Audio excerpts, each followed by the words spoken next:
Então, sejam todos muito bem-vindos a essa aula sobre o que não pode faltar no acompanhamento psicológico de pacientes em uso de canetas emagrecedoras, né? Os análogos de GLP-1. Bom, eu resolvi fazer essa aula com esse tema, por quê? Porque é tudo muito novo. A gente está começando a entender os efeitos dos análogos do GLP-1 em toda a parte psicológica, emocional e tudo há muito pouco tempo e a gente não tem uma diretriz, né? A gente está acostumado, especialmente na TCC, a trabalhar com padrão ouro, a ter diretrizes de atendimento e tudo mais. E aqui a gente não tem, porque é tudo muito novo, a gente está construindo tudo isso agora, né? A gente, inclusive, teve uma imersão algumas semanas atrás, semana passada, no domingo, né? Então, tivemos uma imersão só sobre a intervenção psicológica em pacientes em uso de análogos de GLP-1. Falamos de três públicos específicos.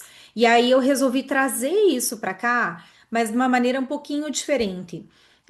Porque lá a gente construiu um protocolo e aqui eu quero trazer alguns detalhes que eles perpassam o protocolo, que eles estão intrinsecamente ligados àquilo que a gente faz no nosso dia a dia com o paciente. Então, desde fidelização, desde o nosso olhar sobre o paciente, e aí eu resolvi trazer isso para vocês de uma maneira estruturada, né? Até porque essas nossas aulas elas são muito bate-papo, elas têm muito do meu posicionamento, do que eu penso a respeito dessas questões específicas que eu trago para vocês, então obesidade bariátrica, GLP-1, transtornos alimentares, e eu acho que a gente precisa conversar cada vez mais a respeito do uso de análogos de GLP-1, tanto para o tratamento da obesidade, e especialmente para aqueles pacientes que fazem uso e fazem um uso para fins estéticos. Porque esses pacientes eles acabam ficando num limbo, né? Acabam não sabendo como lidar com essas situações, né? E com os motivos pelos quais muitas vezes eles buscam os análogos de GLP-1, tá? Bom, mas antes da gente começar a nossa aula propriamente dita, eu tenho uma novidade muito importante para contar para vocês, né? Então, na semana que vem é meu aniversário, mas como sempre, o aniversário é meu, mas quem ganha presente são vocês. Então, para quem é nosso aluno da capacitação em psicologia e cirurgia bariátrica, já está sabendo, outros alunos também já estão sabendo o que está rolando, e aí eu quero explicar para vocês, né, o que vai acontecer. A gente está preparando a melhor oferta, a melhor promoção que a gente já fez nos nossos aniversários. Vão ter um monte de sorteios, a gente vai trazer uma novidade para vocês. E aí a gente vai comemorar o meu aniversário juntos na semana que vem, na aula de segunda-feira. Então veja, para quem já participou de algum aniversário meu, a gente faz uma oferta especial, uma condição que é a melhor do ano, e desta vez nós estamos fazendo a melhor condição de aniversário que a gente já fez em toda a minha vida. E tá muito bacana, eu tô doida para contar todos os detalhes para vocês, mas todos os detalhes a gente não vai abrir assim para todo mundo em qualquer lugar. A gente vai contar especificamente no nosso grupo do aniversário, tá joia? E aí, eu preciso lembrar os meus alunos da capacitação em psicologia e cirurgia bariátrica que estão com plano ativo ou não. Se você está aqui, teu plano, teu acesso à capacitação já expirou, não tem problema, você continua sendo, né, aluno do meu coração. Então, presta muita atenção, porque como sempre, vocês têm um desconto ainda maior, vocês têm condições muito melhores e tudo, porque eu valorizo quem está aqui comigo há mais tempo, eu valorizo quem está nessa jornada comigo, tá? Então, o que que acontece?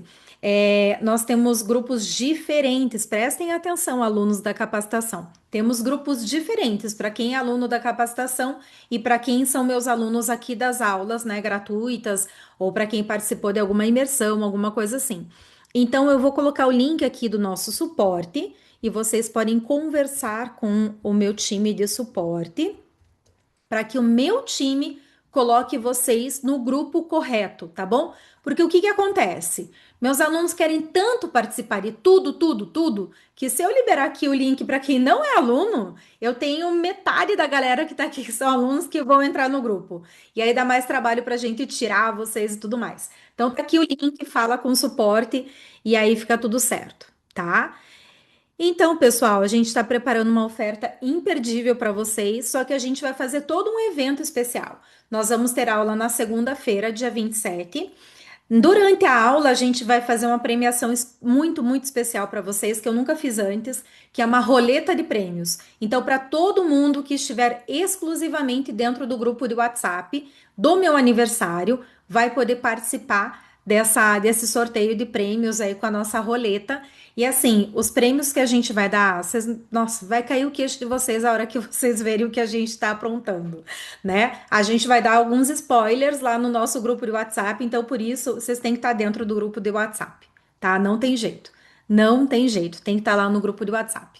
Então, presta atenção a respeito de quanto tempo vocês vão ter para aproveitar a oferta.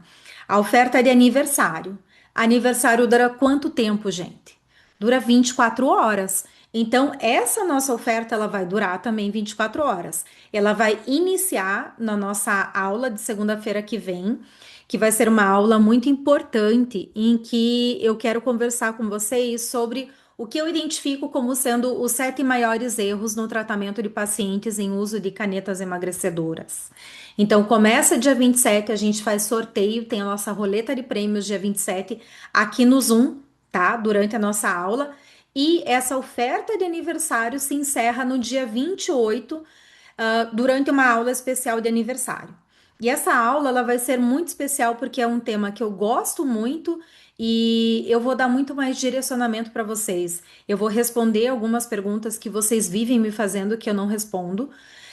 Mas eu quero trazer algumas coisas prontas para vocês. Então, a aula vai ser sobre como você pode faturar 10 mil reais por mês ainda em 2026, atendendo pacientes com obesidade ou em uso de análogos de GLP-1. E para quem estiver ao vivo comigo no dia 28 que é o dia oficial do meu aniversário, tá? Então, quem estiver comigo no dia 28 ainda vai ganhar um kit de presentes para todo mundo. É presente, é gratuito, tá? Então, todo mundo que estiver ao vivo comigo na aula do dia 28, na terça-feira que vem, vocês vão ganhar um kit do consultório lucrativo e que eu não vou dar spoiler dos presentes que a gente está colocando nesse kit, mas eles estão imperdíveis e são presentes inéditos, tá joia?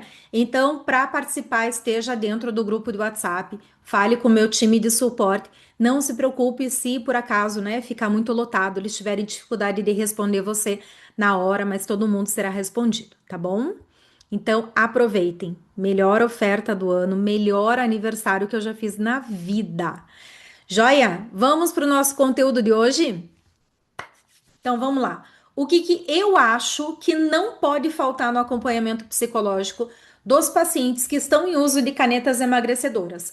Sejam esses pacientes, pacientes com obesidade ou pacientes que estão fazendo uso da medicação para fins estéticos, tá? Então, eu listei aqui. Deixa eu pensar aqui, deixa eu só rever. Oito ou nove? Acho que oito. Oito pontos, oito coisas que não podem faltar, tá bom? Então se preparem, porque tem coisas que vocês vão ver que assim, puxa, parece tão básico, mas o básico ele funciona muito bem. E muitas vezes, quando a gente está muito preocupado com técnica, com protocolo, com estratégia, com a ferramenta, a gente perde essência do tratamento psicológico. Então, por isso que eu quis trazer também essa aula desta maneira, para mostrar como a gente integra a teoria à prática e o que é aquilo que é essencial, que muitas vezes a gente vai perdendo ao longo do caminho, joia?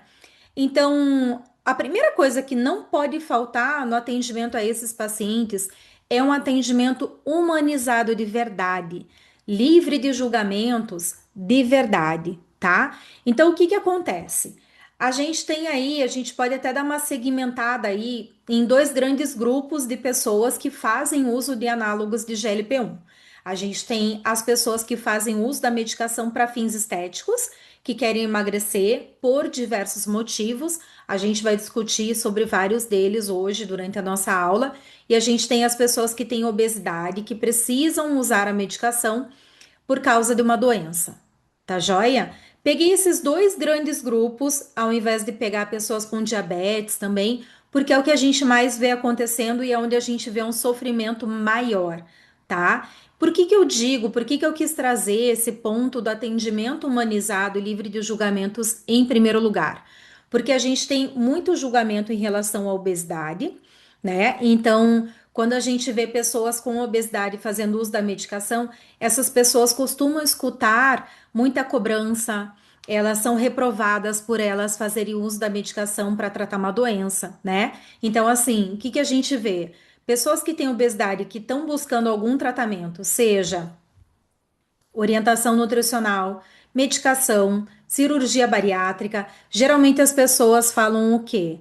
Ai, mas com caneta, até eu. Com caneta é fácil de emagrecer. Ai, você está buscando um atalho ao invés de fazer o que você tem que fazer, que é fechar a boca e malhar.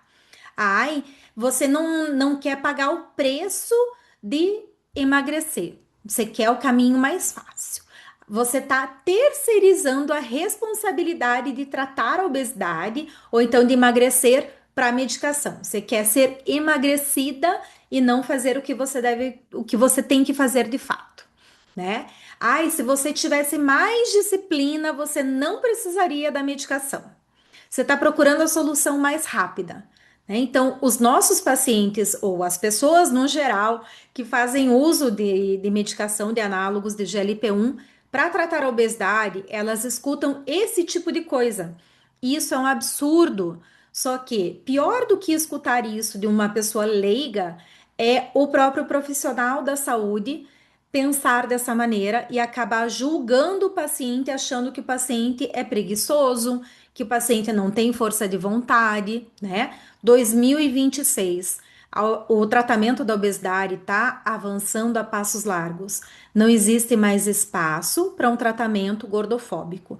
Então, se você por acaso se pega pensando dessa maneira, reveja os seus conceitos, vai estudar um pouco mais, né? Mesmo aqui no meu Instagram tem muita coisa gratuita, né? Conteúdo gratuito que eu dou. No meu canal do YouTube tem essas aulas nossas de segunda-feira liberadas também. Então, estude, venha para os meus cursos, né? Participe das coisas para que você possa se livrar desse julgamento, tá joia? Então, em primeiro lugar, é isso. É entender que a medicação, ela deve ser utilizada por quem tem uma doença. Ninguém fica julgando um paciente que tem diabetes por utilizar a medicação mesmo, análogos de GLP-1, né? Mas faz uso de insulina, ninguém fala, ai, com insulina é fácil. Ninguém fala para uma pessoa que tem câncer, nossa, com quimioterapia é fácil. Ninguém fala isso. Qual é o problema? A maioria das pessoas não vê a obesidade como uma doença. E nós, enquanto profissionais da saúde, somos os primeiros a ter que ver como uma doença, ter que aceitar a realidade de fatos. É doença, precisa de medicação. Precisa só da medicação? Não. A medicação é a primeira opção de tratamento? Também não, né? Não é tratamento padrão ouro, não está nos guidelines como primeira orientação. É necessário toda um passo a passo de tratamento, uma conjunção de tratamentos, para daí a gente ver, puxa, precisa da ajuda da medicação, tá joia? E para quem faz uso do GLP-1 para fins estéticos, o que a gente tem que tomar cuidado? Existem muitos julgamentos em relação a isso, do tipo, ai, ela só pensa em aparência, ai, só se preocupa com o físico, só quer estar dentro do padrão de beleza.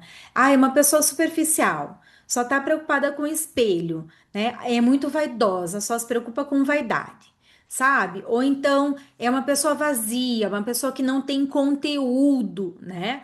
Então, esses julgamentos são muito comuns para as pessoas que fazem uso da medicação para fins estéticos, né? Por quê? Porque a pessoa está priorizando a sua aparência física.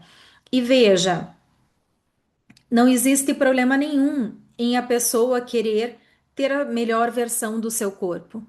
Eu não gosto das coisas do tipo,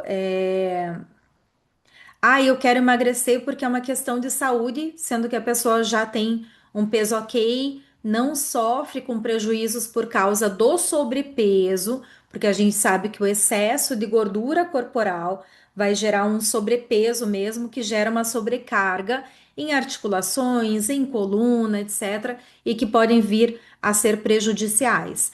Mas não tem problema a pessoa querer se sentir bem no seu próprio corpo, se sentir bem numa roupa, não tem problema isso. Qual é o problema? É que aqui nós somos os especialistas para conseguir observar isso.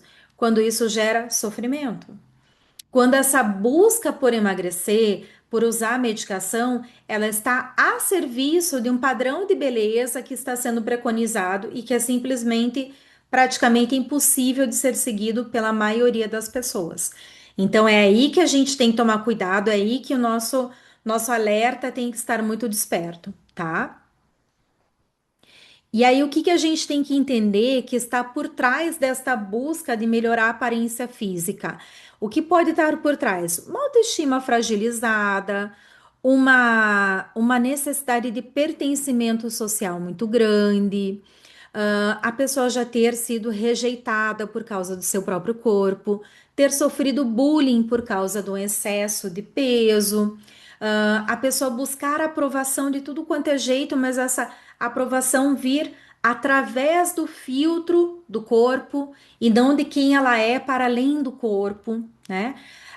Então, o papel do psicólogo aqui não é julgar o paciente, é ajudar o paciente a entender qual é a função desse emagrecimento. Por que que eu estou querendo emagrecer? E ajudar o paciente numa motivação para modificação de hábitos, de comportamento alimentar, de estilo de vida, ao invés de ficar na dependência ou apostando todas as fichas da sua felicidade na medicação. Que esse é um erro muito grande que muitas pessoas cometem, tá? Então a gente precisa parar para pensar. Poxa, se um paciente seu disser que começou a usar GLP-1 agora, porque quer ficar mais bonito, quer se sentir mais atraente, quer se sentir melhor nas roupas, sabe? O que que isso desperta em você, psicólogo? O que que passa pela sua cabeça automaticamente? Quais são os pensamentos automáticos que surgem? Qual é o sentimento que essa fala desperta? Pare para pensar nisso. Será que você, hoje, nesse exato momento, está livre de julgamentos em relação aos seus pacientes? Ou surgem julgamentos? Ok? E aí vocês não precisam compartilhar e tudo é realmente para vocês fazerem um auto-julgamento mesmo, tá? Então, para pensar. O paciente ele não precisa de mais uma pessoa dizendo o que deveria ou não deveria fazer, porque infelizmente os profissionais mesmo, psicólogos, que não se especializam, que não estudam o assunto, eles incorrem nesse erro de dizer o que deve e não deve fazer. Falar, ai, mas meu Deus, capaz está preocupado com isso. Não, se liberte disso, vai viver a vida. E não é assim que as coisas funcionam, e elas não precisam acontecer assim mesmo, tá? O que o paciente está precisando, a paciente está precisando nesse momento, é um espaço seguro para que ela ou ele possam compreender a sua relação com o corpo, possa compreender a sua relação com a comida, com a sociedade, com os entes queridos, sabe? Com a sua própria história e possam ressignificar isso. Não quer dizer que a gente, ressignificando uma história, a gente vai, entre aspas, libertar a pessoa das garras do GLP-1. Não. Quer dizer que a gente vai ajudar a pessoa a entender qual é a função daquilo e se aquilo de fato faz sentido, vai cumprir um papel que realmente pode se responsabilizar. A medicação vai ajudar a pessoa em pontos muito importantes, mas ela não vai resolver casamento, a medicação não vai resolver um emprego, não. Até, nossa, lembrei, falei dessa questão de casamento, lembrei ontem mesmo, estava conversando com uma amiga e ela falando sobre um conhecido nosso que está tomando a medicação, emagreceu e tal, mas ele acalmou, e existem estudos que mostram que pessoas que têm déficit de atenção, com hiperatividade e tal, possivelmente são beneficiadas porque controla impulso, para quem é mais impulsivo, ajuda a controlar um pouco mais os impulsos. E aí ele falou assim: Nossa, eu não vou parar nunca mais de usar a medicação. E a esposa falou: Nossa, Deus me livre, porque salvou o nosso casamento. E aí o que que a gente tem que estar antenado para observar? Peraí, se essa medicação está salvando o casamento, existem muitos problemas debaixo desse tapete. E que a medicação ela tira esse tapete e ela faz a gente enxergar, né? Vou ficar dependente da medicação pro resto da vida, sendo que é uma pessoa que não tem obesidade, isso não faz o menor sentido. Por que é que essa pessoa precisa da medicação para que o casamento esteja bem? O que é necessário fazer de fato? É necessário, de fato, fazer uma avaliação psiquiátrica, fazer uma avaliação psicológica. Tem TDAH? Não tem TDAH? Tem outros transtornos psiquiátricos? Tem um padrão de funcionamento que não está legal? Quais são os problemas que existem nesse casamento? O que é que está disfuncional nessa vida e que pode ser adequadamente tratado com medicação, se for necessário, medicação psiquiátrica e psicoterapia, né? Então não é eu ficar dependendo daquela medicação, tá bom? E se daqui a pouco a medicação não gera mais esse efeito? Porque o nosso organismo se adapta, porque a gente psicologicamente se adapta também, entende? Então o buraco é muito mais embaixo, é o iceberg. A gente tem que entender o que está por baixo do iceberg, tá joia? Então, esse é o primeiro ponto que eu acho que é fundamental.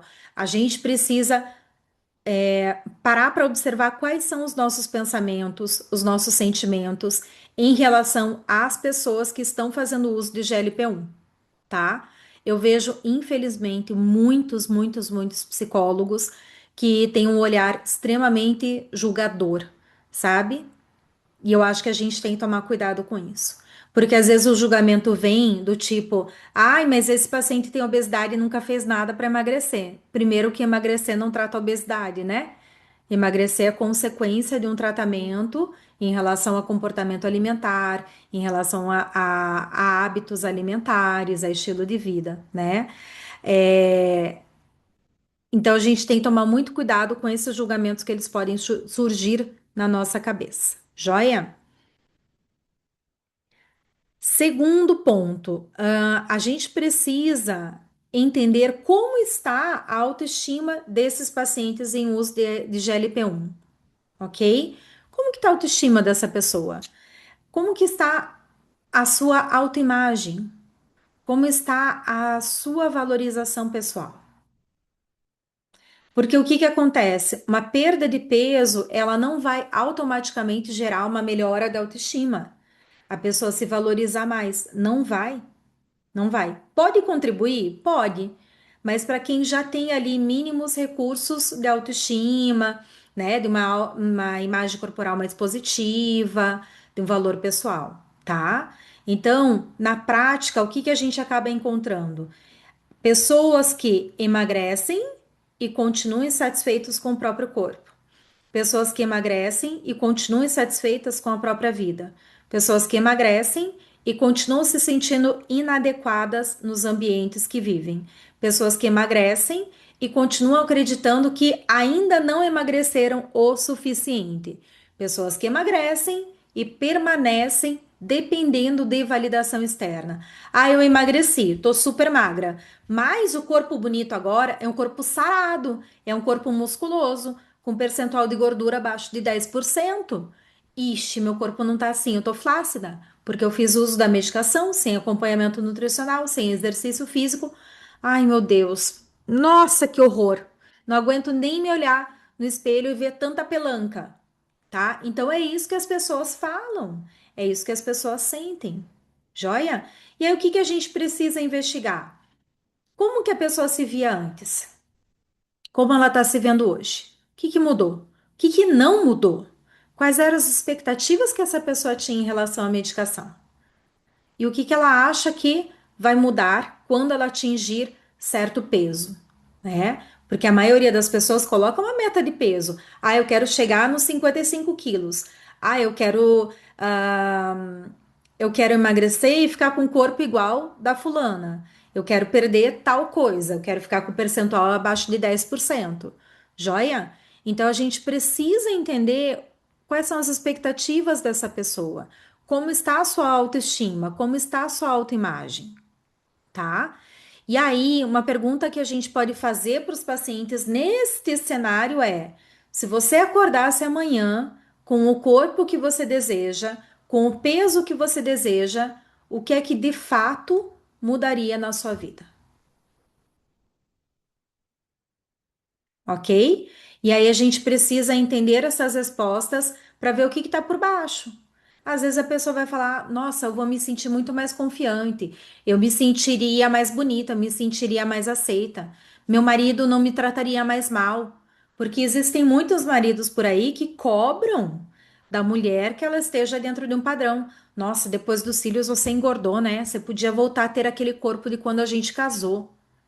Oh, você embarangou. Quem que falou esses dias? Não lembro mais qual foi o termo, mas foi o Paulo Musi, que era alguma coisa relacionada à porca, né? Emporcou, alguma coisa do gênero, né? Então, assim, termos chulos. E tem maridos que realmente agem desta maneira, tá? Ah, puxa vida, se eu emagrecesse, acordasse amanhã mais magra, eu teria mais coragem. Coragem para quê? Para colocar as minhas ideias na mesa de reuniões, numa reunião de trabalho? Sabe? Ah, eu teria mais coragem de falar não em relacionamentos. Eu conseguiria fazer valer os meus sentimentos. Eu me sentiria digna de ser amada, entende? Então a gente precisa parar para investigar o que está por baixo. Qual seria a função da medicação mediante essa imagem corporal, essa autoestima e essa valorização pessoal, tá? Então, investigar esses pontos eu acho que é fundamental, é mais alguma coisa que não pode faltar aí no tratamento psicológico.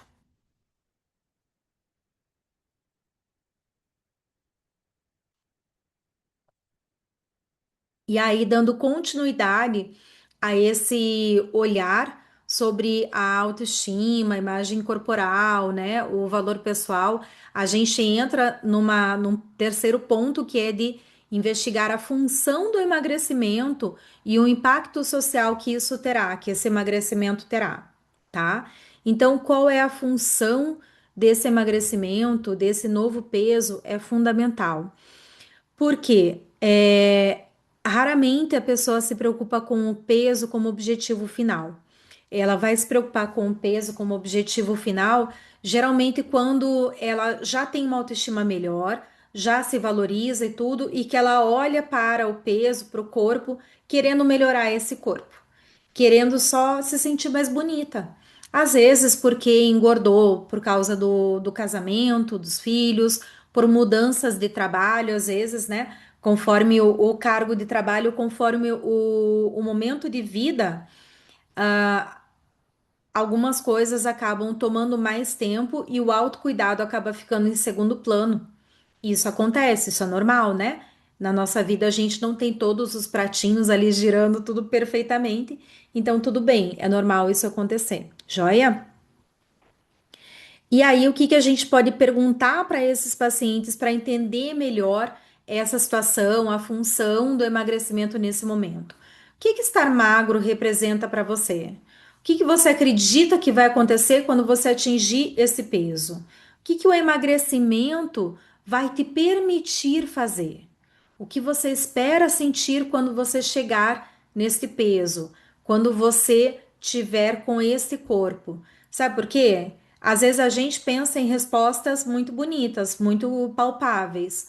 Às vezes é justamente aí que a pessoa vai parar para pensar: sabe que eu não sei? Eu não sei.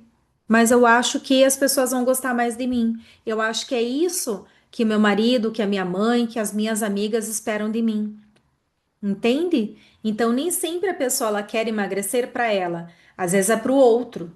Às vezes é para estar magra como as amigas que estão usando o GLP-1 e também estão magras. Porque de repente esta mulher, essa moça, essa adolescente, ela pode ter sido sempre a dentro do grupo de amigas a pessoa que tinha um peso normal, a pessoa que era uma das mais magras do grupo e de repente agora ela pode ter se transformado na mulher do grupo que é a mais gorda. Já pararam para ver isso? Já observaram isso, gente? Existem mulheres que tem peso normal ou tinha um sobrepeso e que de repente, com todo mundo à sua volta usando canetas emagrecedoras, ela se tornou a pessoa mais gorda do grupo, sendo que nem gorda é, sendo que, né, não tem uma corpulência, mas simplesmente porque as outras pessoas que estão ao seu lado, que andam com ela, estão extremamente magras. Estão dentro deste novo padrão de beleza, porque pela primeira vez na vida, estar dentro do padrão basta querer, basta ter dinheiro para chegar lá. Vocês percebem isso?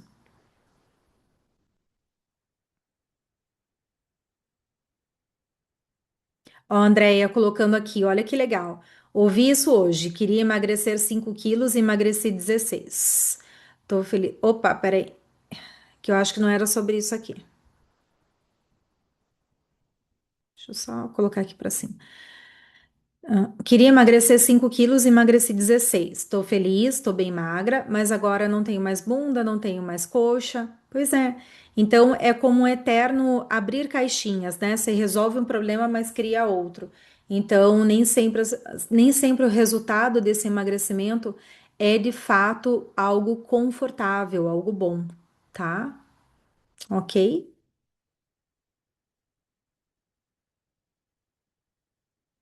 Ó, Larissa, eu comentei com uma paciente isso sobre ela que sobre o que ela quer para ela emagrecer. O que ela quer para ela emagrecendo. A melhor versão dela, ela se emocionou e não conseguiu responder. Exato. Vocês sabem por que que isso acontece? Porque geralmente a função de estar dentro de um padrão de beleza não está ligado a algo interno, ao que a pessoa quer de fato. Muitas vezes o que a pessoa quer é ela se sentir valorizada, ela se sentir aceita pela sociedade, se sentir aceita pelo seu núcleo. E que, na verdade, muitas vezes isso não tem nada a ver com a aparência física. E por isso que a gente precisa investigar mais a fundo o que é que acontece, tá? Ok? Então, a gente se questionar o paciente o que espera sentir quando chega lá, Thaisa, né? E parar para pensar sobre o que vai mudar na sua vida, o que vai ser diferente quando você chegar nesse peso idealizado, tá? E aí geralmente vão surgir questões relacionadas à aceitação, pertencimento, amor, segurança, reconhecimento, admiração, a pessoa conseguir se valorizar enquanto pessoa, porque na nossa sociedade a gente cresce entendendo que o nosso valor pessoal passa pelo filtro do peso. E não é nem do peso, na verdade, passa pelo filtro do padrão de beleza vigente. Se você está dentro do padrão de beleza atual, você é uma pessoa de valor. Se você não está, você não é, tá bom? Então a gente precisa investigar tudo isso.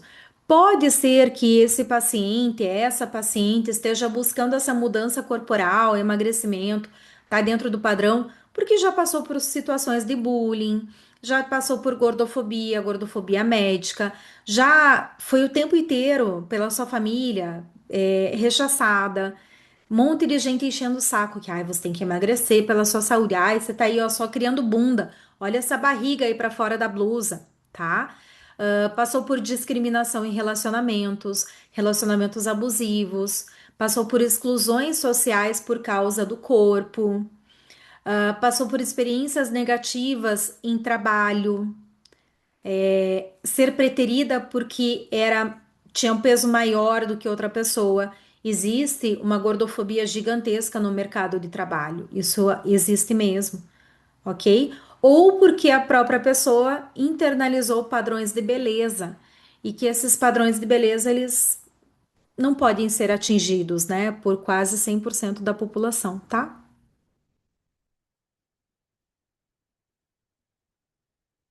Ok? Deixa eu ver se tem mais algum comentário aqui relacionado a isso enquanto eu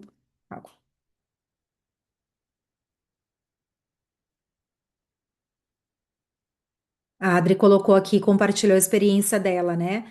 De que essa busca por aprovação e reconhecimento é muito, muito comum chegar. Uhum. Joia? Então vamos seguir aqui. A quarta coisa que eu acho que não pode faltar no nosso tratamento psicológico é uma avaliação de risco para transtornos alimentares. E hoje mesmo eu escutei um vídeo, estava vendo um vídeo falando sobre um alerta que tem sido feito para investigação de transtornos alimentares antes do uso da medicação. Então, olha só que ponto importante. Eu não lembro mais se eu coloquei isso no rastreamento na avaliação para pacientes que vão fazer uso de análogos de GLP-1, porque vocês sabem que eu não tenho memória, tá? Na faculdade, gente, eu fazia alguns documentos assim no Word, salvava com ideias, nananã, pré-projetos, e volta e meia eu olhava aqueles negócios, porque na minha época a gente não tinha internet assim abundante, né? Então, às vezes, o que que eu fazia? Copiava algum texto de algum jornal, alguma coisa assim, né? Copiava, colava no Word, salvava e a referência deixava mais para baixo, tal. E às vezes estava lendo um negócio lá, nossa, que legal isso aqui, nossa, que bacana. Eu penso assim, olha, dá para desenvolver isso, isso, isso. Puxa vida, tem tudo a ver comigo. E aí eu ia ver quem tinha escrito, eu. Então, assim, como vocês sabem que eu não tenho memória, né? Então, eu não lembro se eu coloquei para vocês a questão da avaliação de risco de transtornos alimentares, de predisposição a transtornos alimentares, antes da pessoa começar o uso de análogos de GLP-1 ou só depois, tá? Mas isso aqui é extremamente importante. A gente precisa investigar se a pessoa tem risco de transtornos alimentares.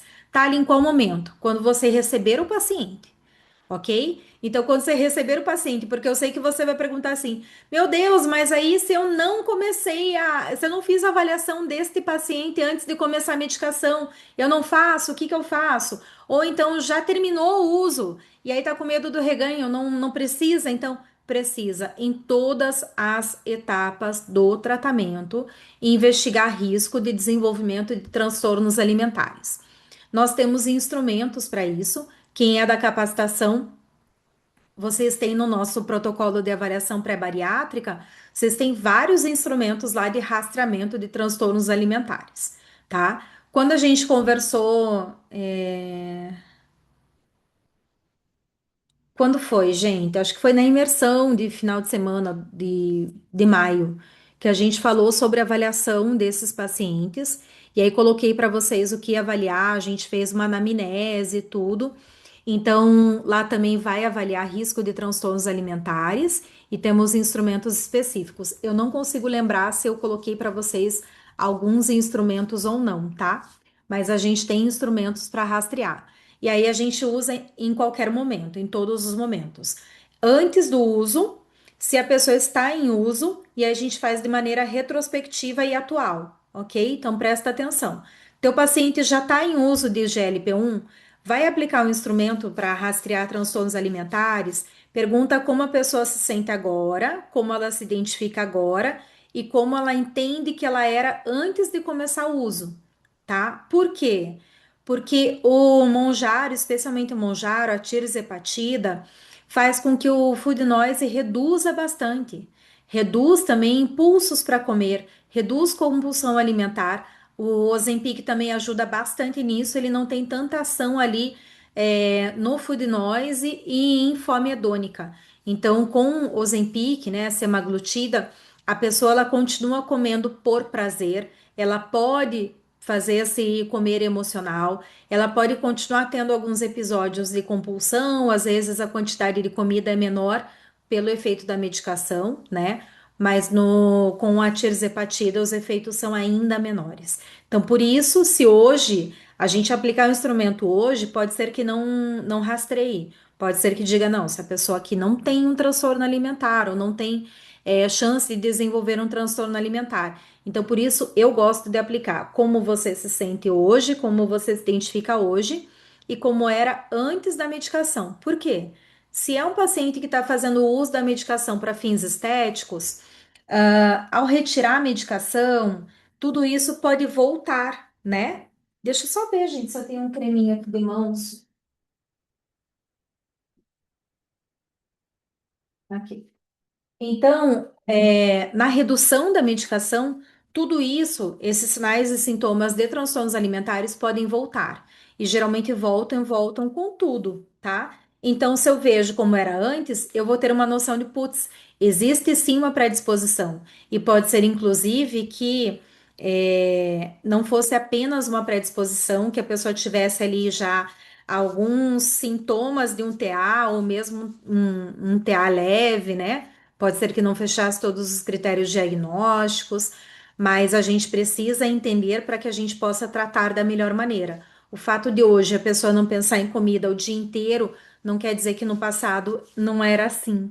O fato de hoje a pessoa não ter uma compulsão alimentar não quer dizer que no passado ela não tivesse compulsão ou exageros que a colocassem em risco de um transtorno de compulsão alimentar ou mesmo de uma bulimia, tá? Então a gente precisa investigar de maneira bem cautelosa e com tempo. Então, por favor, não pense que porque é um instrumento você tem que aplicar em um único dia. Não, ele vai ser um guia para você para investigar com cautela. Joia? Ok. E aí nós temos que avaliar histórico de dietas restritivas. Então, quando o paciente já fez um monte de dietas, existe um risco maior. Se já teve episódios de compulsão, episódios de comportamentos purgativos, se a pessoa tem comer emocional, se já passou por ciclos, né, de restrição, compulsão, se a pessoa já passou por efeito sanfona, se tem um medo muito grande de engordar. Geralmente, quem tem medo muito grande de engordar tem ali um pezinho no transtorno alimentar. Se existe uma rigidez alimentar, o que pode e não pode comer, acaba sendo ali muito comandado por mentalidade de dieta.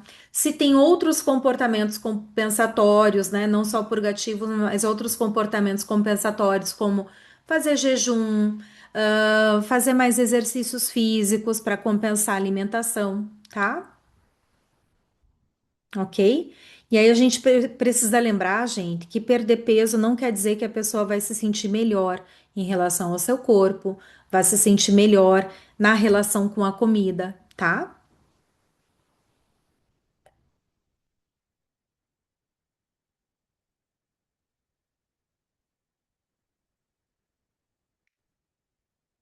E aí, o que que a gente precisa ver também? Outro ponto que eu acho que é fundamental, outra coisa, é a gente avaliar e construir ou reconstruir uma confiança no próprio corpo. Então, desenvolver uma confiança nos sinais de fome e saciedade, reconectar essa pessoa com esses sinais. Então, como muitas pessoas fazem dieta restritiva há muito tempo, elas acabam desconectando desses sinais de fome e saciedade e vão seguindo pelo relógio, vão seguindo pelo cardápio, e a gente precisa restaurar tudo isso. Joia? A medicação ela vai ter uma ação direta em fome, reduz a fome, aumenta a saciedade, reduz food noise, reduz prazer com a comida. Então a gente precisa estar muito atento a tudo isso. E isso tudo que acontece dificilmente acontece de maneira linear, igual todos os dias da semana.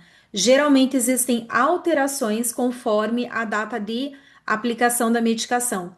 Então, o pico da medicação acontece entre 24 e 72 horas após a aplicação. Por isso que geralmente os médicos orientam o paciente a fazer a aplicação na quinta ou sexta, né? Porque aplicou na quinta, sexta para sábado, tá fazendo uma ação maior. A gente sabe que a maioria das pessoas descompensam no final de semana na alimentação, descompensam na alimentação no final de semana, justamente porque daí saem mais, bebem mais, tem comida diferente, tem mais eventos sociais. Então, isso gera uma insegurança em relação à alimentação e pode ser ali um momento maior de comer emocional, de exageros ou mesmo de compulsão alimentar, tá? Ter uma refeição livre também acaba sendo gatilho, né? Então a gente precisa tomar cuidado com as dietas restritivas, tá?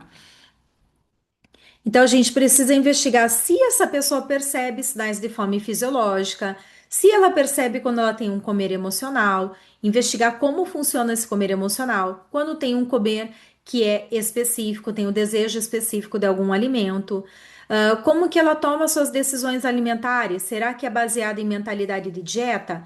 Será que é baseado em o que está observando do próprio corpo? E a gente vai procurar restaurar isso. Então, ajudar a pessoa a perceber sinais de fome fisiológica. Tá, ali meus pacientes tomando medicação não percebem fome fisiológica. A gente vai treinar isso para que a pessoa perceba, porque como existem essas variações da ação da medicação, geralmente, se a pessoa faz uso da medicação na quinta, geralmente lá por terça, quarta, quinta, ela já tem ali um padrão alimentar mais normal. Então, a gente ajuda a pessoa a identificar como o corpo dela, o organismo está respondendo à medicação e como que a gente pode usar isso a nosso favor para que a gente possa treinar a pessoa a conectar com o seu próprio corpo novamente.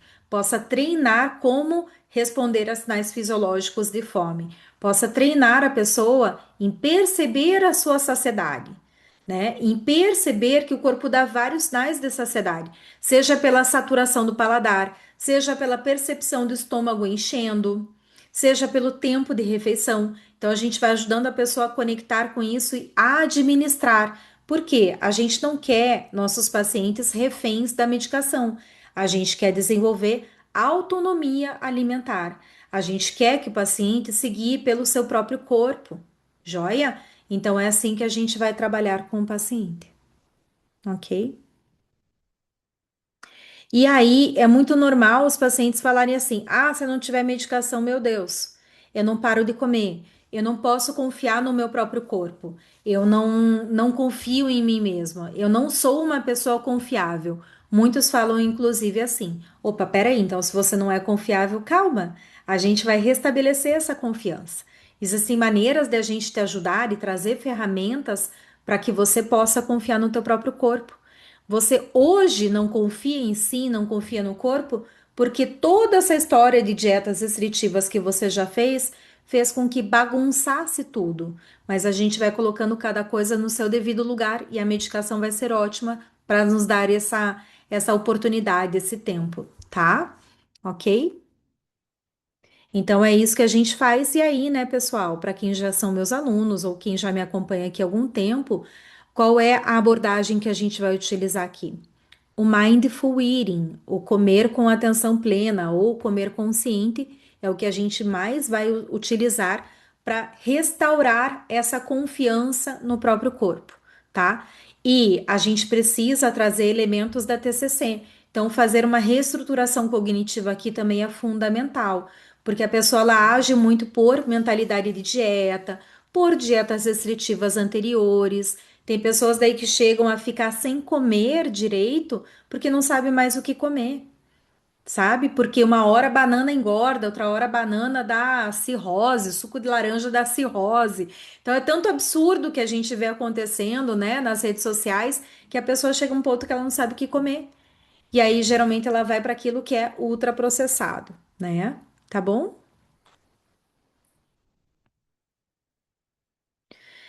O sexto ponto que eu acho que a gente precisa dominar, que a gente precisa, que não pode faltar no tratamento psicológico dos pacientes em uso de análogos de GLP-1 é a construção de reforçadores que vão além do corpo e do emagrecimento e da comida, né? Então a gente sabe que muitos pacientes que têm uma relação disfuncional com a comida, com o corpo, eles buscam na comida um prazer, um alívio muito maior do que a comida de fato pode proporcionar. Então, quem tem um comer emocional acaba buscando essa regulação emocional na comida, né? E aí a comida começa a exercer um poder sobre a comida não, sobre o nosso paciente muito grande mesmo. E a gente precisa restaurar isso.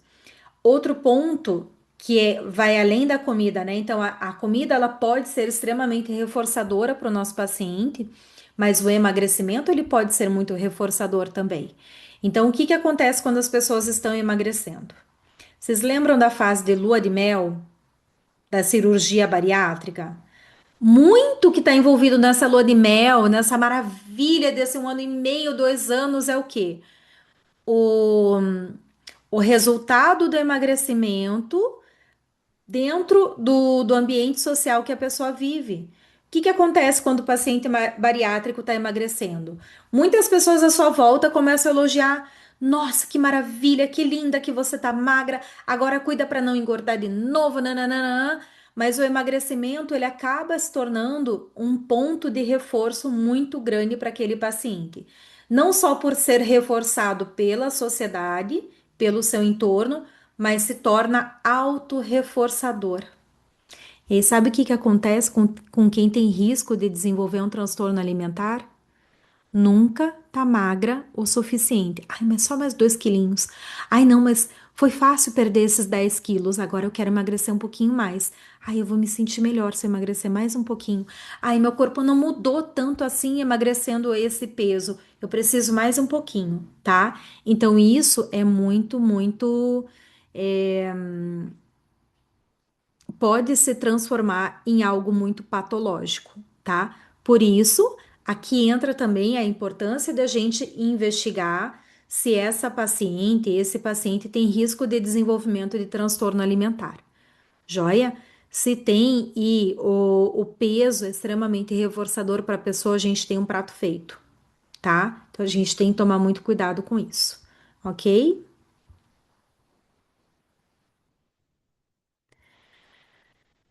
Pessoal, antes que eu esqueça, deixa eu só pegar e passar nossa pesquisinha aqui, né? Para eu saber quem tá aqui comigo hoje.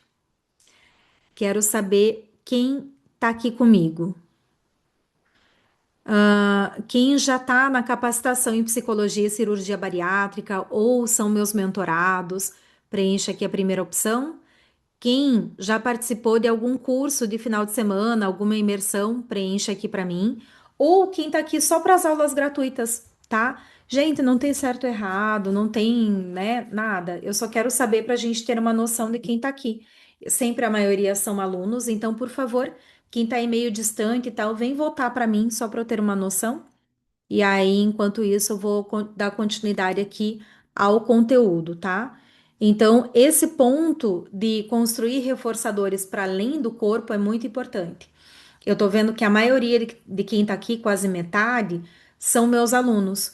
Com os meus alunos, vocês já escutaram, já estudaram a respeito do curtograma.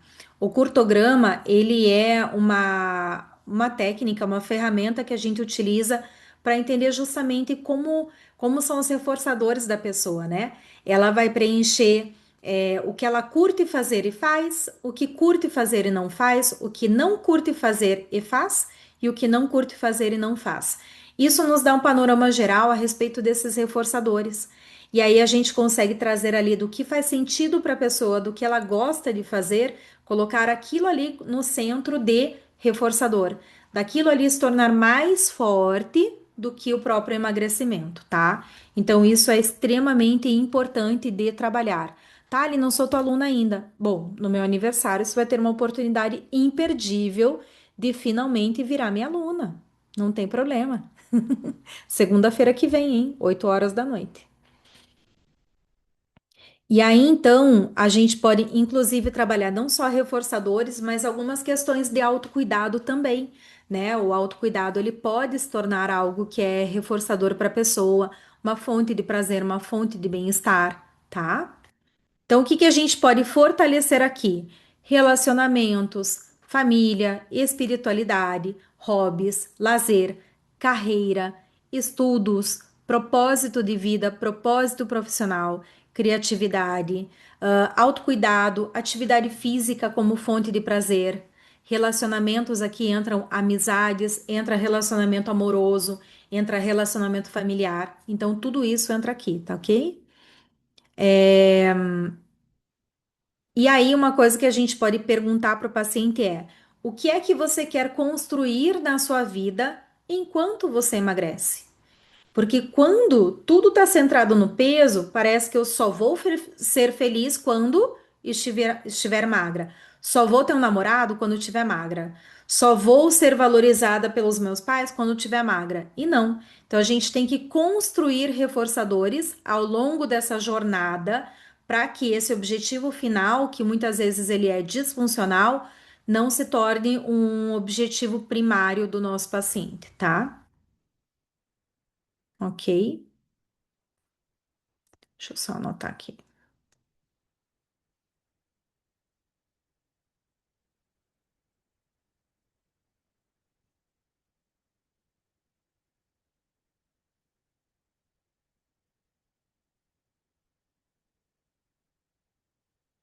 Só um pouquinho, gente. Só tô anotando aqui os dados para a gente entender. Joia? Qual é a próxima coisa que eu acho que é fundamental trabalhar na intervenção psicológica? A preparação para a retirada da medicação, né? Especialmente para os pacientes que estão em uso de análogos de GLP-1 para fins estéticos.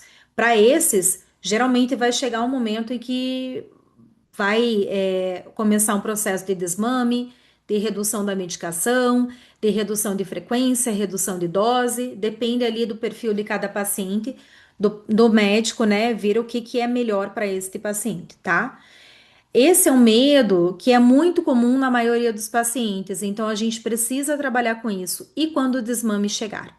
Para o paciente que tem obesidade, lembra que ele está fazendo uso de uma medicação para tratar uma doença?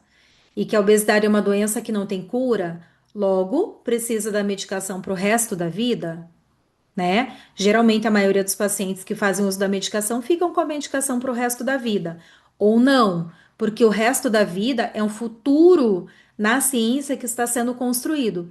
Então, nós temos outras medicações que têm um efeito muito positivo, né? A base de semaglutida ou tirzepatida, que a gente tem previsão aí, a gente já tem medicação via oral, né? O Rybelsus, ele é essa medicação semaglutida oral, mas nós temos outros surgindo aí que logo vão vir para o mercado, logo um ano, né? Um ano parece muito tempo, mas é muito breve, tá? É muito rápido para vir, ok?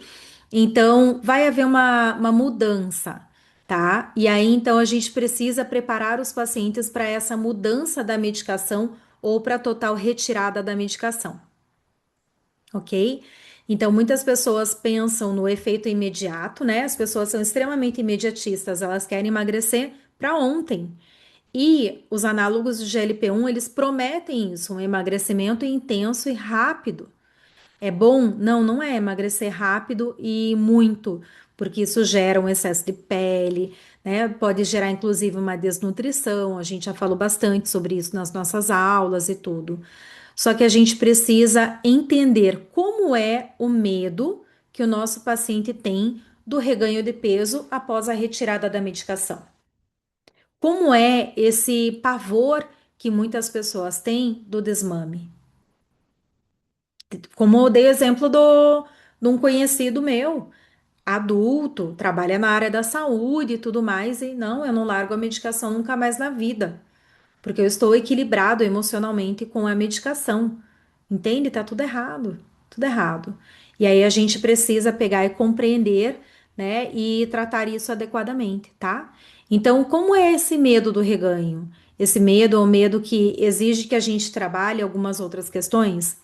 Existe uma dependência psicológica da medicação, porque muitos pacientes vão desenvolver ou já desenvolveram uma dependência psicológica da medicação. Existem crenças disfuncionais relacionadas à medicação, então a gente vai trabalhar com isso, né, gente? Registro de pensamentos disfuncionais está aí para isso. A gente, na TCC, a gente trabalha densamente com isso, né, com crenças disfuncionais. Existe uma insegurança em relação à manutenção dos resultados. Puxa, tô com medo de engordar tudo de volta, tô com medo da compulsão voltar. Sabe o que que muitos pacientes têm falado ultimamente? Sabe o quê?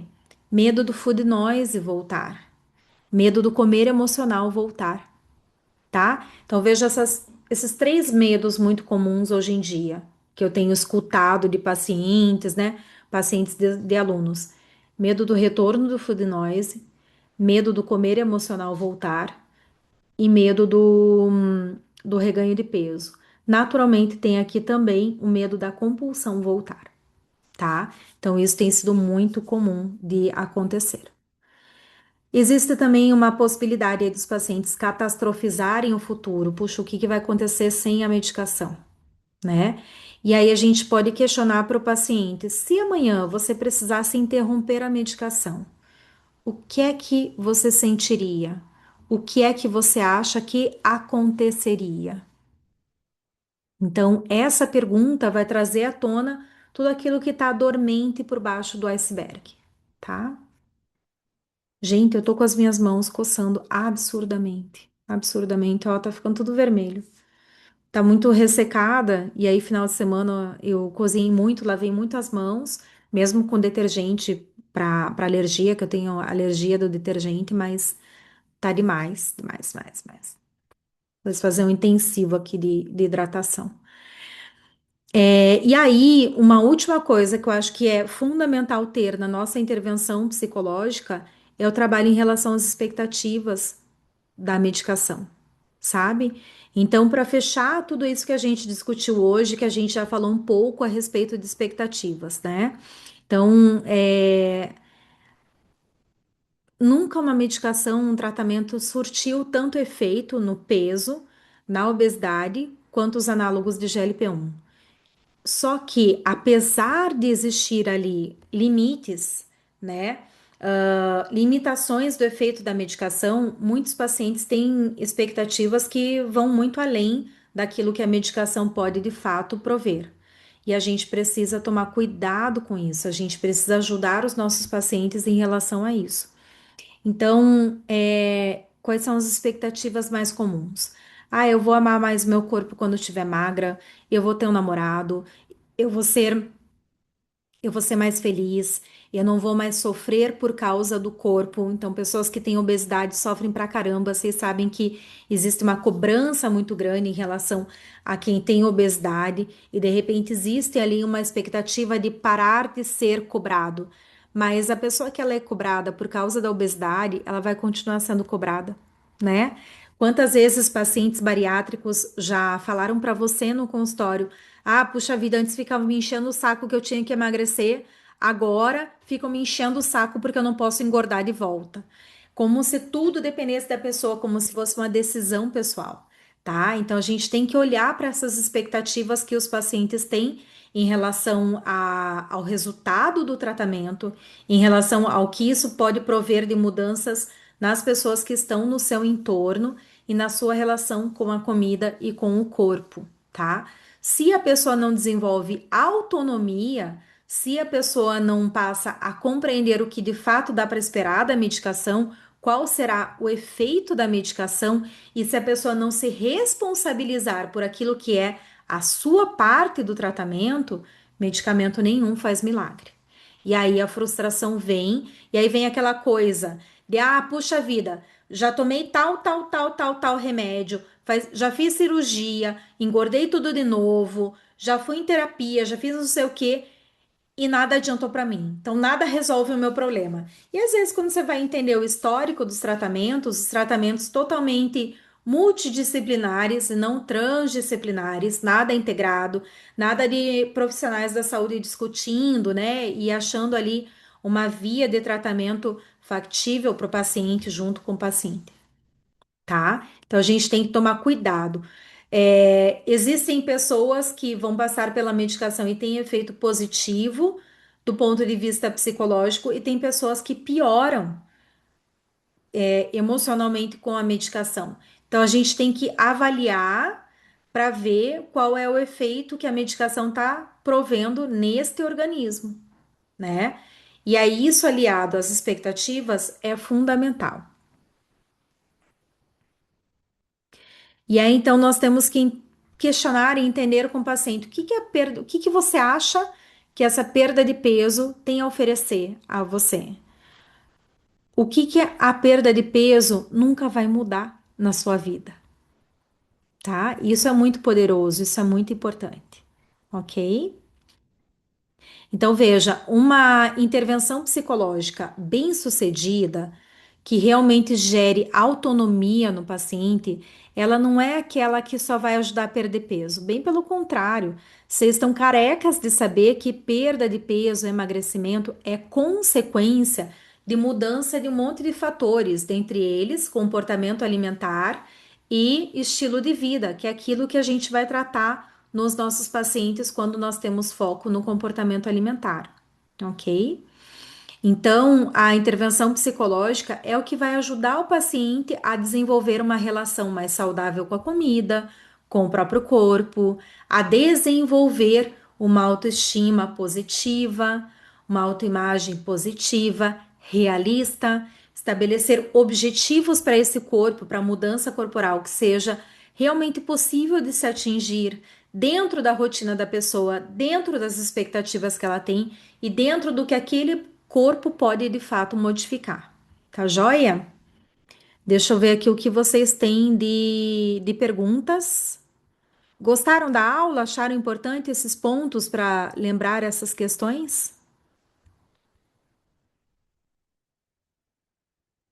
Antes disso, pessoal, quero lembrá-los então que na semana que vem nós vamos ter a comemoração do aniversário, do meu aniversário. Meu aniversário é dia 28, mas a gente começa a comemoração no dia 27 com a nossa aula aqui, que eu quero contar quais são os 7 maiores erros no tratamento com GLP-1, tá? Por parte do paciente, por parte dos psicólogos. Então, vamos falar sobre aqueles erros que a gente precisa prevenir, que a gente não pode cometer quando nós somos especialistas no assunto. Joia? Então, a gente vai conversar sobre isso. E aí, a gente vai fazer o maior aniversário da história. Vou trazer uma promoção, um presente para vocês, psicólogos, que está imperdível. A gente vai começar com as comemorações do meu aniversário no grupo de WhatsApp. Então, para participar, vocês precisam estar dentro do grupo de WhatsApp do meu aniversário. Atenção, alunos da capacitação, vou falar aqui de novo para vocês.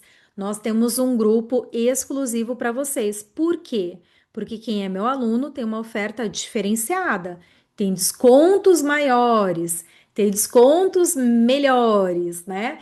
Então, o que que eu estou encaminhando aqui para vocês? O link para vocês falarem com o meu time do suporte, e aí o meu time do suporte vai direcionar vocês para o grupo correto. Se é para o grupo de alunos da capacitação, mesmo que você esteja com o seu acesso expirado à capacitação, você ainda assim tem uma condição diferenciada. Ou se você é aluno novo, está aqui nas aulas gratuitas, participou de imersão de final de semana, mas ainda não deu esse passo comigo, você entra num outro grupo. Joia? E aí, então, pessoal, como é que vai ser o nosso cronograma? Aí, até a semana que vem, até a gente encerrar o meu aniversário. Vocês entram no grupo de WhatsApp, a gente vai revelar a oferta antecipadamente só para quem está no grupo de WhatsApp. Então, não adianta vir só para a aula segunda-feira. Entra no grupo, que é muito melhor que você esteja lá no grupo de WhatsApp, tá?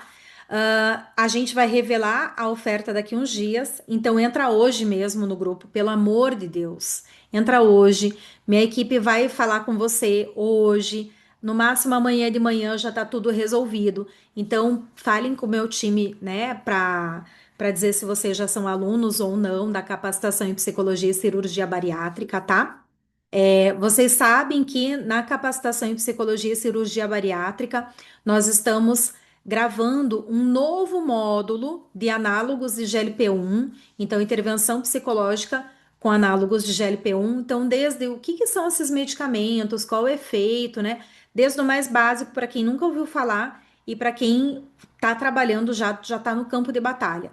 Aprender a fazer avaliação psicológica, as intervenções, né? Então, o que que a gente já tem de informações aí sobre o efeito dos análogos de GLP-1 na parte psicológica e emocional, né? Não temos nada conclusivo, já dou esse spoiler aqui, por isso que eu resolvi montar um protocolo de intervenção psicológica com pacientes em uso de GLP-1 para fins estéticos, pacientes que têm obesidade, pacientes que fizeram bariátrica, tiveram recidiva de peso, tá? Então, tudo mastigadinho. Essa semana a gente começa a gravação de protocolo de intervenção, tá? Então, para quem entrar nesta promoção do aniversário, vai ganhar também esse módulo especial, joia?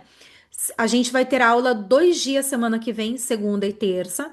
Na segunda-feira, o nosso tema, então, são esses 7 maiores erros no tratamento de pacientes em uso de análogos de GLP-1. A gente vai abrir a nossa oferta de aniversário durante esta aula do dia 27, da segunda que vem. Eu vou fazer algo inédito que eu nunca fiz na vida, que é uma roleta de prêmios. Então, todo mundo que estiver nos grupos do aniversário, seja aluno ou quem não é meu aluno ainda da capacitação, mas que estiver dentro do grupo do aniversário, vai participar da roleta de prêmios. A gente vai sortear prêmios, gente, que tá assim, estão imperdíveis. Vocês vão ter spoilers lá no nosso grupo. Vou mostrar para vocês o que que a gente está preparando de prêmios e tudo mais. Tá imperdível, vocês vão ficar de queixo caído com tudo que a gente está preparando, tá? Então a gente começa a oferta de aniversário no dia 27, na segunda-feira, e encerra no dia 28. Por quê? É comemoração de aniversário. Eu nunca vi nenhum aniversário que dura mais do que 24 horas, né? Você pode fazer 1000 festas. Eu sempre fui de fazer duas, três, quatro festas, mas aniversário só tem um, né? Meu aniversário é dia 28 de julho, então começa meia-noite e um e encerra 23h59, né? Então, assim, aniversário, neste caso aqui, para vocês, a gente começa no dia 27 durante a aula, e encerra ao finalizar a aula no dia 28, tá? Então, dia 28 inteiro temos promoções. Para quem estiver aqui no dia 27, vai ser ainda melhor, joia? E aí, no dia 28 nós temos mais roleta de prêmios. Então, esteja ao vivo. A nossa aula do dia 28 vai ser sobre como faturar R$ 10.000 por mês, ainda em 2026. Eu estou montando uma aula, gente, que tá assim, nossa, fora de tudo que eu já falei para vocês sobre negócio, sobre faturamento. E para quem estiver ao vivo no dia 28, eu vou dar um baita de um presente. Vou dar um kit de presentes para que você possa realmente decolar o seu consultório. Então, tudo que você precisa para chegar no faturamento de R$ 10.000, eu vou dar essa rota, vou dar precificação. Vamos falar muito sobre precificação. Vou dar, nossa, materiais e ferramentas para vocês que eu não fiz, nunca fiz antes, que tá assim imperdível. Joia? Então aproveitem, entrem no grupo do WhatsApp, fiquem por lá, vão se inteirando de tudo que vai acontecer. A gente revela a oferta ainda essa semana, tá bom? Falem com o meu suporte e eu quero tirar as suas dúvidas. Lari, para quem é nutricionista, você pode entrar nos nossos cursos, você vai se beneficiar, mas o olhar é da psicologia, tá? A gente sabe que para quem trabalha com nutrição comportamental, tem muito mais conhecimento do que eu falo aqui, tá? Você pode vir e me chamar, conversar comigo no direct ou então no WhatsApp, que daí você me conta como que você está trabalhando e eu vou ser bem sincera com você de te falar, para você funciona, para você não funciona, tá joia? Camila, vai esperar o aniversário? Espera, vai ter uma oferta que não dá para recusar, tá? Camila, você já é aluna ou não? Fala com isso, Lari, beleza. Thaisa vai ser maravilhoso. Tá, você já é aluna. Ah, Camila, não, mas aqui tá aparecendo para mim. Ah, então vou esperar. Tá aqui como Camila sem o sobrenome. Camila, você é ex-aluna, beleza. Vem para o grupo de alunos. Vem para o grupo de alunos, tá?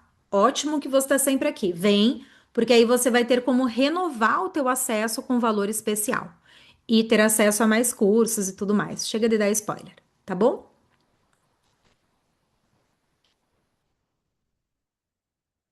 Deixa eu tirar algumas dúvidas aqui de vocês, tá? A Adri, sempre lembro do esquema de autolimite e autocontrole insuficiente, no meu caso da abordagem que eu faço uso, a terapia do esquema. Maravilha.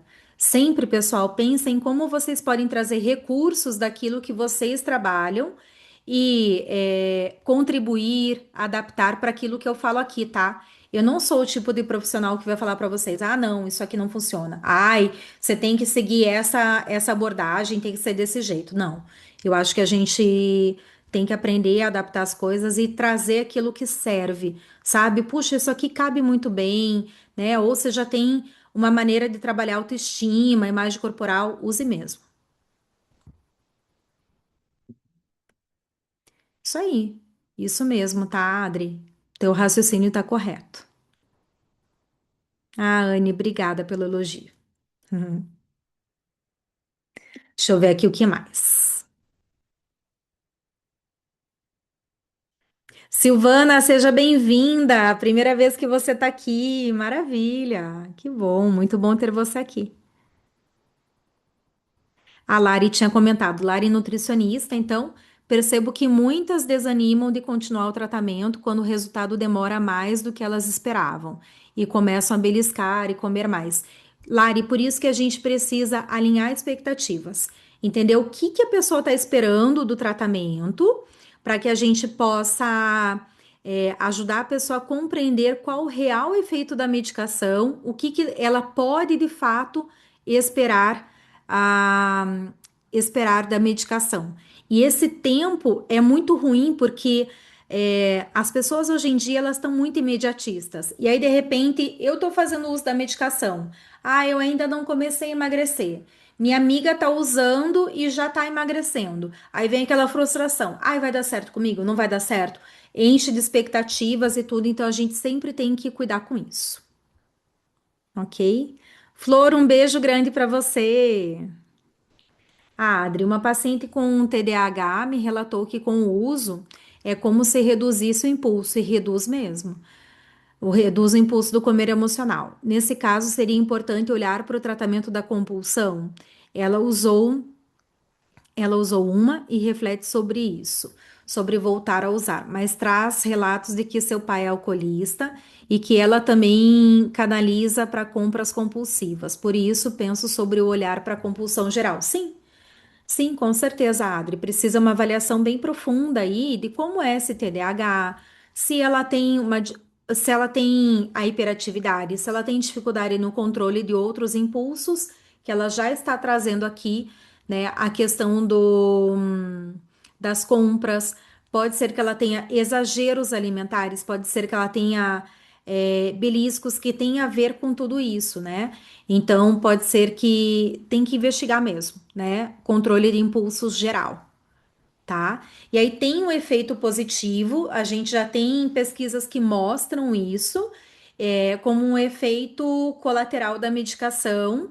Só que a gente precisa entender quais são as outras comorbidades que existem ou doenças que são de base, como o TDAH pode ser uma doença de base, e aí olhar para isso e prover um tratamento correto, né? Um tratamento pro TDAH para que a pessoa, para que o paciente não entenda, puxa, tá melhorando o TDAH, ai, então não posso me livrar do Monjaro nunca. E de repente não é um paciente que tem obesidade, tá? Então precisa investigar psicólogo, psiquiatra investigando juntos e traçando um tratamento ali para outras medicações.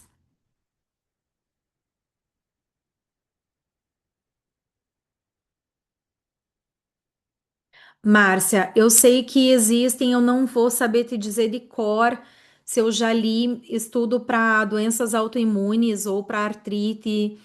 É, mas existem. Então, já existe um efeito positivo para doenças autoimunes que está sendo melhor investigado. Com certeza não existe conclusão nenhuma, tá? Ah, Andréia, gostaria de entender melhor sobre o food noise. Quando cessa esse ruído, a pessoa começa a ver o que estava por trás da comida. Esta semana, uma paciente que está fazendo o uso das canetas falou sobre o silêncio da cabeça, porém percebia a ansiedade aumentando, no sentido de buscar mais e mais trabalho, tentando ocupar esse espaço que abriu. Exato, Andréia, exatamente isso. O que que eu tenho visto? Quando diminui ou cessa o food noise, ou a pessoa sente assim, meu, que maravilha.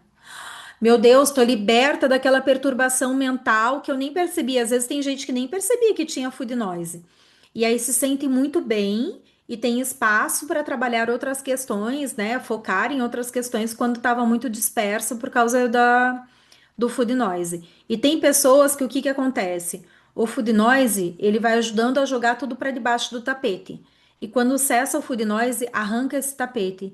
E a pessoa ela tem que encarar tudo aquilo que está por baixo, que é o que está por baixo do iceberg, né? Então, no topo do iceberg, a medicação, especialmente Monjaro, cessa o food noise, o que está por cima da água, e de repente a pessoa ela tem que lidar com tudo que está debaixo da água, tudo que é aquele iceberg gigantesco submerso. É nosso papel trabalhar tudo isso, tá? E aí o que que acontece?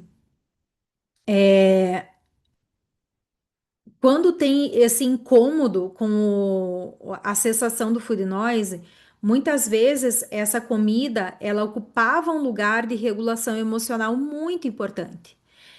Regulação emocional, distração do tédio, ah, entre aspas, lidar, né? Fazer uma esquiva ali de ansiedade, às vezes até mesmo de certas incompetências mesmo, sabe? E aí acaba isso, o que que eu vou fazer? Tá? Então a gente precisa ressignificar essa relação com a comida, ajudar a pessoa a fazer regulação emocional sem ser através da comida. Então, resolver esse comer emocional quando é um comer emocional negativo, como que a gente está falando aqui, entende? Então a gente precisa trabalhar com tudo isso, tá? A Fábia aqui, acho que ela fez um comentário no comentário da Adri. A comida era seu regulador emocional. O que ela está fazendo agora para regular as suas emoções? Exatamente isso. O remédio tira a fome, o ruído, mas o que está por trás continua lá. Ouvi relatos de pessoas que estão mais produtivas porque não tem mais esse ruído, assim como ouvi relatos de pessoas que ficaram mais irritadas. Exato. Eu tenho ouvido muitos relatos de pessoas que se sentiram mais deprimidas com a medicação, sabe? Pode, tem a ver com tudo isso aqui, e aí, né, gente, por isso que a gente tem que investigar. Eu acho que a gente tem várias, múltiplas possibilidades. Pode ser isso que a gente falou da medicação acabar com o food noise e de repente aquele silêncio ser um silêncio ensurdecedor. Pode ser o ter que lidar com as emoções que estavam sendo reguladas pela comida por causa de um comer emocional. E pode ser também a retirada do prazer com a comida. Nós somos, todo ser humano tem prazer em comer, né? A gente tem um costume de colocar a comida num certo patamar justamente por causa de dietas restritivas que proíbem tanta coisa. Quando proíbe, aquilo se torna mais gostoso. E o paladar mesmo, ele tem prazer. Se a gente não tivesse prazer com comida, a gente não sobreviveria. A gente teria morrido de inanição. Então, a gente precisa entender qual é a função da comida naquele caso, para entender o que está acontecendo. Então, a retirada do prazer com a comida pode gerar também essa depressãozinha, né? Essa tristeza, essa apatia, tá? Ok, deixa eu ver o que mais que tem aqui. Temos de comentários.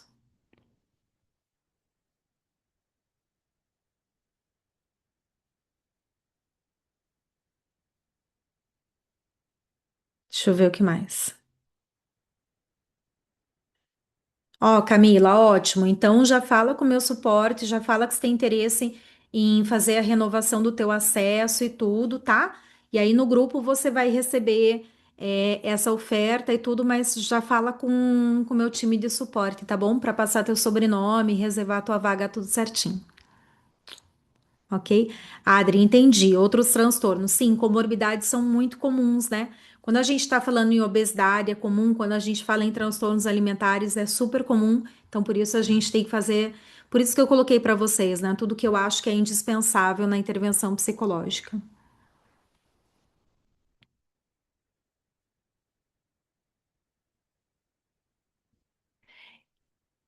Simone, é bem isso, né? Ficou um espaço vazio. E aí, o que que eu faço com isso? E não só esse espaço vazio, qual era a função disso tudo que estava acontecendo, desse ruído mental e tudo, né? Até porque muitas vezes esse ruído mental tem a ver com transtorno alimentar. Pessoas que têm ali uma predisposição à anorexia, bulimia, costumam pensar em comida o dia inteiro, tá? Isso, Adri, comida ocupa muitos lugares. Tem paciente que não tem com quem partilhar a vida e suas vulnerabilidades, às vezes brindam com a comida ao final de um dia exaustivo, exato. Joia, pessoal. Mais alguma dúvida, algum comentário aqui? Ok. Se não, lembrem, entrem aqui em contato com o meu time de suporte, falem com eles para que eles possam colocar vocês nos grupos corretos, para que vocês participem do melhor aniversário que eu já fiz na vida Lembrando que o aniversário é meu, mas quem ganha presente são vocês. Presentões que a gente está preparando, tá bom?